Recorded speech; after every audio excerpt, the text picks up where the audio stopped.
আসসালামু আলাইকুম গাইস, আজকের এই ভিডিওতে আমি আপনাদেরকে দেখাবো কিভাবে ইমোতে যে কোনো নাম্বার বা ইমো কন্ট্যাক্ট বা ইমো নাম্বার কিভাবে ব্লক করবেন। তো অবশ্যই এই ভিডিওটি পুরোপুরি দেখবেন এবং এই ভিডিওতে অবশ্যই একটা লাইক করে দেবেন এবং আমাদের এই চ্যানেলটা অবশ্যই একটা সাবস্ক্রাইব করে দেবেন।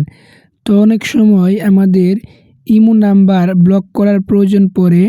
তো আজকে আমি আপনাদেরকে সেটাই দেখাবো। তো প্রথমে ইমো অ্যাপ ওপেন করবেন, দেন আপনি যে নাম্বারটা ব্লক করতে চাচ্ছেন সেই নাম্বারটা সিলেক্ট করবেন।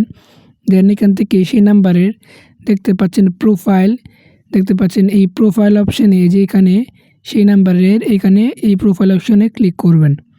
দেন ক্লিক করার পর এখান থেকে আস্তে আস্তে নিচে আসবেন। তো দেখতে পাচ্ছেন আমি নিচে আসলাম।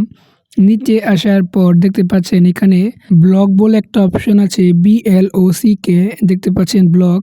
এই ব্লক অপশনে দেখতে পাচ্ছেন এইদিকে ডান দিকে একটা অপশন আছে, এখানে ক্লিক করবেন। দেন এখান থেকে দেখতে পাচ্ছেন এস অর নো, এখান থেকে আপনারা এসে ক্লিক করে দেবেন। তাইলে কিন্তু আপনি আপনার কাঙ্ক্ষিত নাম্বারটি কিন্তু ব্লক হয়ে যাবে। তো এভাবে কিন্তু আপনারা ইমো নাম্বার ব্লক করতে পারেন। তো এই ভিডিওতে অবশ্যই একটা লাইক করে দেবেন। ধন্যবাদ।